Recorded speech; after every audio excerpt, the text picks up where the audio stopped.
Hi, everyone. I just finished Gavin Ortlund's new book from this year called What It Means to Be Protestant. It was published by Zondervan Reflective. Thank you to Zondervan for sending me a copy for review. This is my honest take on the book. This is an interesting one. It stirs up a lot of thoughts. So I'm going to take you through my typical format of I'll say a little bit about who Gavin Ortlund is first. So that's a little bit unusual for my format, but I'll talk a little bit about him and how I found this book. And then I'll talk about the main idea, the research, the readability, and then my reaction to it. But first of all, if you're watching this on YouTube, you might know who Gavin Ortlund is already, because he has a pretty prominent YouTube channel called Truth Unites. I found it recently. Somehow I kind of just missed his channel. And he's a really interesting thinker. He is a Protestant, a convicted Protestant, obviously, by the nature of this book. And he kind of occupies a little bit of a role of participating in dialogue. He participates in a lot of dialogues between Protestant and Catholic and Eastern Orthodox leadership, and really is involved in a lot of debates between those traditions of Christianity on history and doctrine and tradition. And so he is basically an apologist for Protestantism in our time. But he's also very, very well read and educated within church history, which sets him apart from a lot of other popular apologists, I think. He's super thoughtful, very not polemic or agitated in terms of the way he goes about dialogues at all. And he's just super involved in that whole kind of sphere of online discourse right now. So that's who he is. I found him this year and have followed him off and on. I like his material on YouTube. I don't watch everything he puts out, but I generally have liked what I've seen from him. And then this book made a bit of a splash this year, and I've had my own ecclesial journey, which I won't go into too much here, but I am a Protestant. I grew up Protestant. I grew up, broadly kind of casual evangelical, low church, kind of Baptistic-ish, and have kind of gone on an ecclesial journey of where do I belong. I actually personally explored probably most in depth Eastern Orthodoxy and then Anglicanism, and have landed. I'm currently still I'm actually a fairly low church Protestant setting. I'm a pastor in that setting, but have brought what I've gained from my journey into that. So it's a little bit more liturgical, a little bit more sacramental, hopefully a little bit much more informed by church history than my previous kind of experiences were. Anyways, that's a little bit about where I'm at, but because of I'm saying all this to say that because of my journey through those things, I'm very interested in this conversation, and I'm also very interested in the fact that this conversation has so much traction in our cultural moment right now, like people looking for deeper traditional roots. And I've also felt the temptation myself to go into more traditioned histories traditions like Anglo-Catholic, anything Anglo-Catholic or Eastern Orthodox. I've really felt keenly the allure of that with my background. And so I'm just really interested in this whole conversation, even as a Protestant, and I have certain reasons for that. I'm interested in all of that. I'm interested in kind of the way that Ortlund engages, and so I was really keenly interested in this book when I learned about it, and I'm excited to give you some more of my thoughts on it. So that's a little bit of just a background to this whole review. But if you're coming in with any similar experiences to me, that might be helpful for you to know. So what's the main idea of this book? So it's a defense of Protestantism, obviously, but it's a defense that is seasoned with, I would say, significant learning in church history. And so what he does is he engages with a lot of the popular, kind of critiques of Protestantism. He talks quite a bit about Sola Scriptura. He does talk about Sola Fide, not as much, and he doesn't go through all the 5 solas, but he mostly focuses on Sola Scriptura because that's probably one of the biggest flashpoints of the conversation.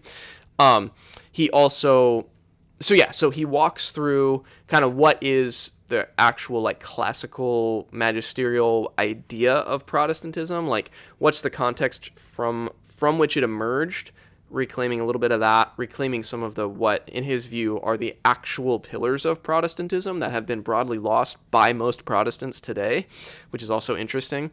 So he's trying to recover some of that stuff, defend it with really kind of well-sourced in church history primary readings from reformers or ancient church fathers,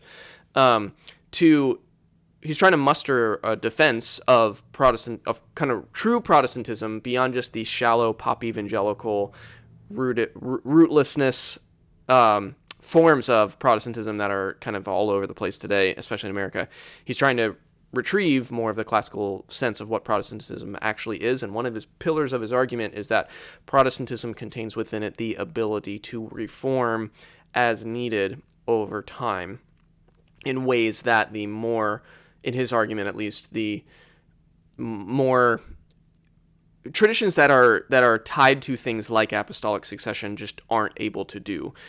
They're more liable to what he calls accretions, to these like developments that then become ossified in the tradition, that then, because of the way that the tradition philosophically approaches its own traditions, they can't question and can't adjust.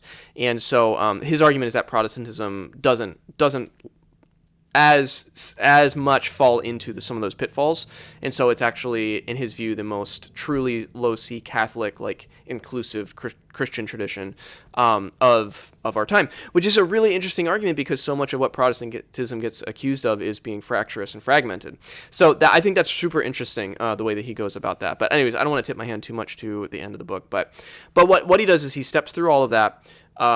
And he takes on objections to Sola Scriptura, and then at the end, and he talks about the papacy, he talks about apostolic succession, and he critiques some of these ideas. And then at the end, he ends with two what he calls case studies, which are very specific studies of particular doctrinal issues represented in the Catholic and Eastern Orthodox tradition. So he takes on the doctrine of the bodily assumption of Mary when he's responding to what he would call, these are both examples of accretions in his language in these traditions. So he would say that the bodily assumption of Mary is a doctrinal accretion in the Catholic Church. And he critiques that and explains why he doesn't think that it's something that is a verifiable doctrine. And then when you pair that with the notion that you must believe this in order to truly be Catholic, he thinks that that's why being Catholic is not tenable. And then he does the same thing with the approach towards the veneration of icons in the Eastern Orthodox Church. So those are two case studies where he kind of turns more of a critical eye towards other traditions. And that's what it means to be Protestant is about. It kind of covers all of that ground in a relatively short book, actually, which leads me to the research part of my review. And so what I want to say about the research here, a couple things. So in his framework, like the way he frames his entire project here, it's very influenced by Philip Schaff. I've never read Philip Schaff, but I'm familiar with his work just because he's pretty influential Protestant historical theologian from, I believe, it's either 1800s or 1900s. I'm blanking off the top of my head, but a few centuries ago, within the past few centuries, he relies a lot on Philip Schaff for kind of methodology and approach. And then when he gets into discussing history, I mean, he's seriously well studied and well read. I mean, he quotes at length a lot of church fathers. He likes certain ones. He really likes Francis Turretin, for example. He uses him more, but he quotes Calvin, and from his original writings, and you can tell he doesn't cherry pick. This is a hard thing to articulate, but sometimes writers, you can tell they cherry pick quotes without really giving serious thought to the context within which the quotes come from, and that is not my sense from Ortlund. I think he really gets these writings, which makes him a more of a trustworthy guide to some of the ancient writers. So yeah, I mean, obviously Luther and Calvin show up, and I mentioned Francis Turretin, but he also goes outside of just the Reformed, what we now know as Reformed. And so he cites Richard Hooker, for example, and he talks about the 39 articles from the Anglican tradition. He goes into Westminster Confession, so he knows his creeds that have come out of Protestantism very well. I have to say, especially for being such a popular book, I was genuinely impressed by the depth of his engagement with historical sources and primary sources in particular. So that's just a little bit on the research. I won't go too much more in depth on that. But the readability of it is the next piece that I want to talk about. This is a super, super readable book, but that also introduces a tension for me. And I bring this up a lot in reviews of popular books. I don't want to sound too repetitive here, but it's a common experience when you read someone who is deeply learned and studied, and they write a popular level book. There's a tension for me between the desire to keep it accessible and then the desire for more depth. So there were chapters, and I'll say a little bit more about some specific examples in my reaction in a minute, but there were certain chapters that I wanted more on than maybe he was able to do given the page count or the accessibility he was trying to stay within here. So there's a little bit of a tension there. I'll flesh that out in a minute. But But this is a super readable book. I mean, I read it very quickly. It's very, very understandable. It's not bogged down in academic dry prose.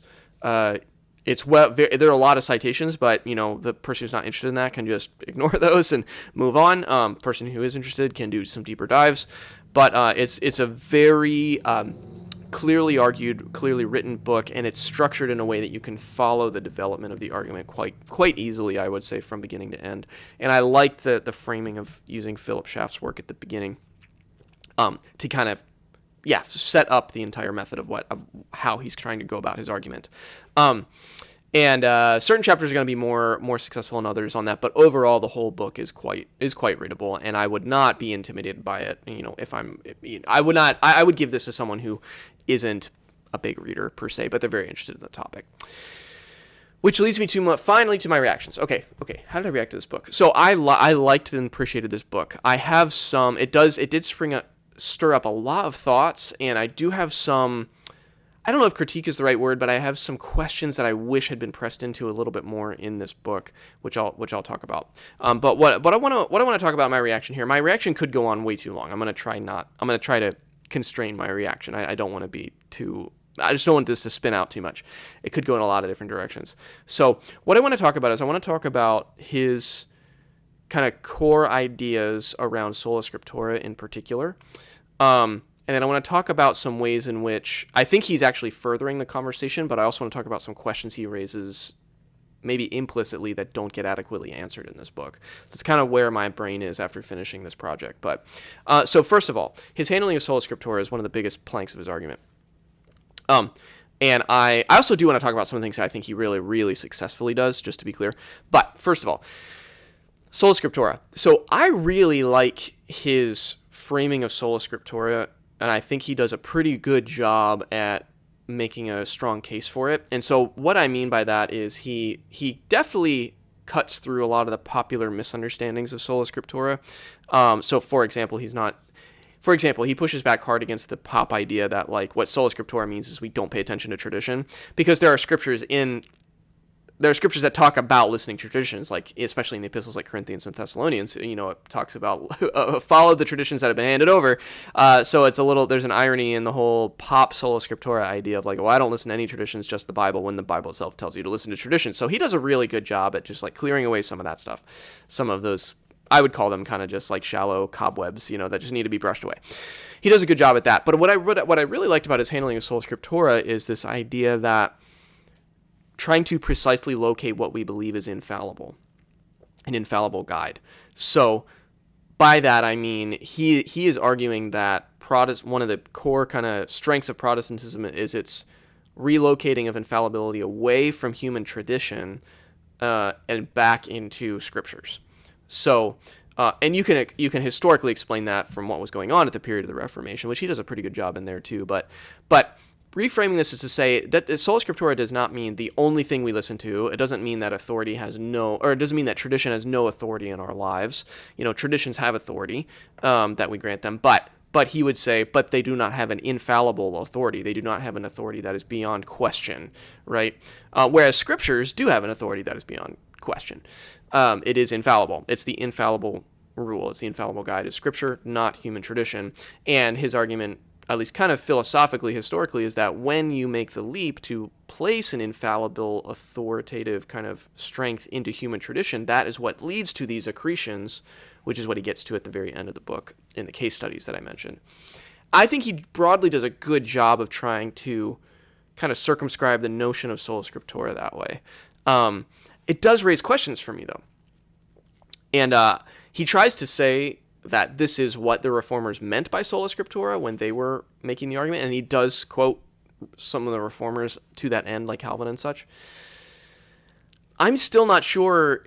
I wonder, did the Reformers mean what he means by Sola Scriptura, or is his rendering of Sola Scriptura kind of a development of itself that is relevant to kind of our cultural context that's not quite as relevant to 500 years ago when the Reformation broke out?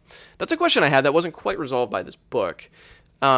But the funny thing is, part of his argument is that if you locate the infallibility, he would say more correctly, in Scripture and not in human tradition, that does give you a an ability to reform the structures and institutions of the church per your cultural context that the more, like Catholic and Eastern Orthodox traditions don't have that ability because of their approach towards tradition itself. So even as I say that, I can see how I might be implicitly affirming the plank of his argument there, which is interesting. So it really made me think. So if nothing else, it really, really, really made me think more carefully about what we all mean by Sola Scriptura, which I like. But I do want to say this is a bit of a critique of that part of the book, at least.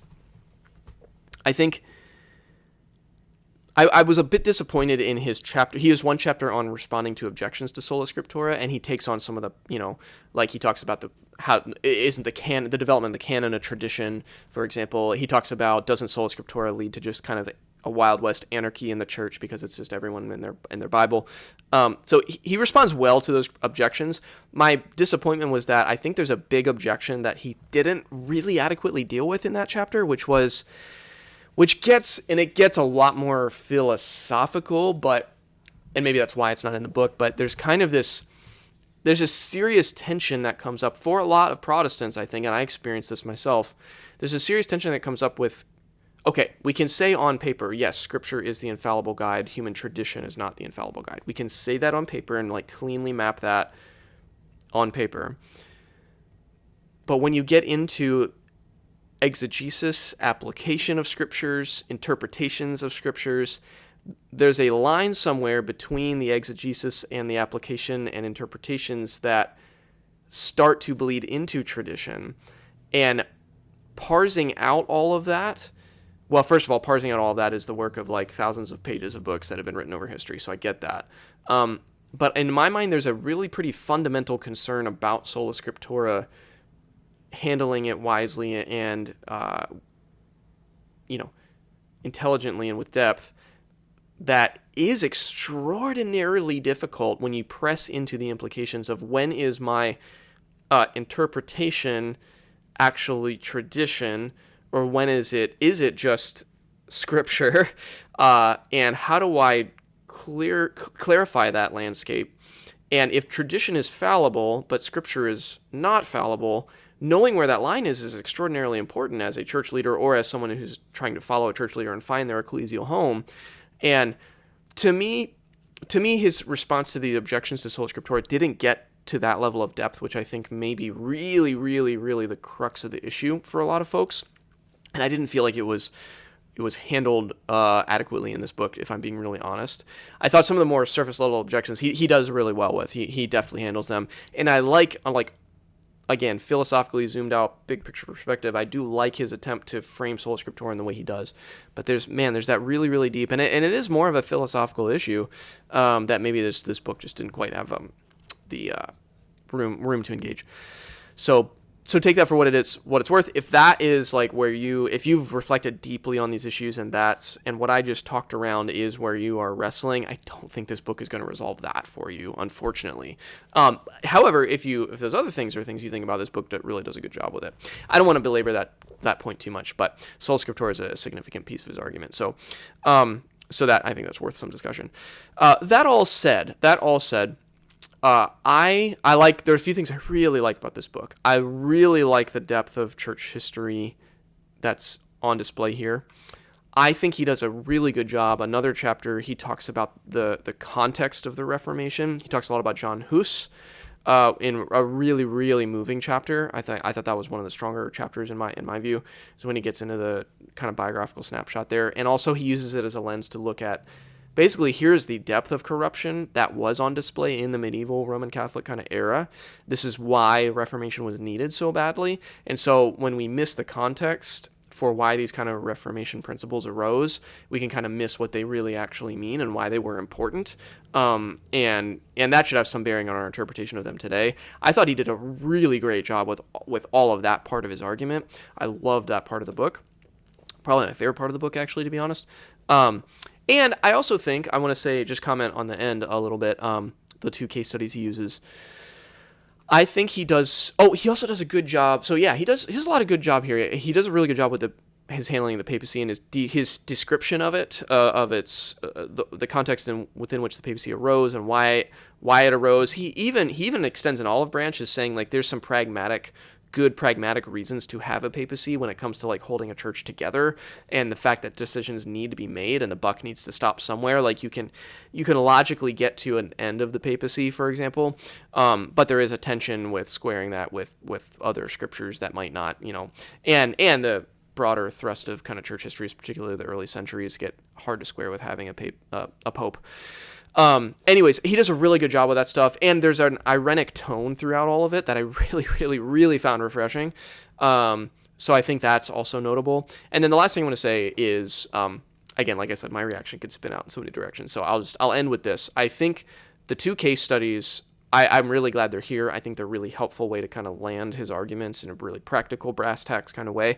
And I think of the two, I think his study on the bodily assumption of Mary is the stronger. I think it's a very strong chapter. I think it's very clearly argued, and I think he makes a pretty open and shut case that this is like a clear kind of doctrinal accretion, to use his language, that is not really substantially rooted in good historical tradition or frankly evidence. And then it is a great example of how when an institution kind of makes a declaration on a doctrine and then says, and you need to hold to this thing to actually be in good faith a member of our institution. And if that thing is not someone with deep intellectual kind of curiosity and intellectual desire for intellectual integrity can't hold to that thing, and you're saying you can't be part of the church, that's a significant like snapshot of something. And I'm really glad he included it here, because that was not something I was particularly familiar with, just individually, and I learned a lot from that chapter. I think his discussion of the veneration of icons is not quite as strong. I think it's a solid chapter, and you learned a lot from it, but it's not quite as much of a like open and shut. I think there's a lot more. Yeah, there's just a lot more going on in kind of that example, which then has implications for how do we, dialogue with the Eastern Orthodox tradition. So anyways, I like that both case studies are there. I think the one on Mary is much stronger, but I also think it's still a good example of like a good posture and a good tone to engage with these other traditions in a productive way. And I think that's what I want to say at the end. I think this is a very productive book. It's a very helpful book in its tone, in the learning that's on display, the range of subjects he addresses. I think that it's just really helpful, and I think it's really productive in terms of moving the conversation along in a way that's actually healthy and good, and not just throwing more stones and not just trying to tear down other traditions. I think this is a really refreshing book in so many ways. So, this went longer. I knew this one was going to go long. It just stirs up so many thoughts and ideas. But those are my thoughts on Gavin Ortlund's new book. Hopefully this gave you a sense of what this book is about and whether this would be something that you would want to engage with. But I do commend it, with all of my caveats and things that I've already mentioned along the way still in place. I still am glad I read it. I'm going to keep it. I'm going to recommend it to people for all those reasons I just talked about, particularly the ironic and thoughtful and learned tone throughout the whole thing. That's What It Means to Be Protestant by Gavin Ortlund. If you've hung with me for this whole thing, thank you for watching. Thanks for taking some time to engage in these really important topics and important books. Take care.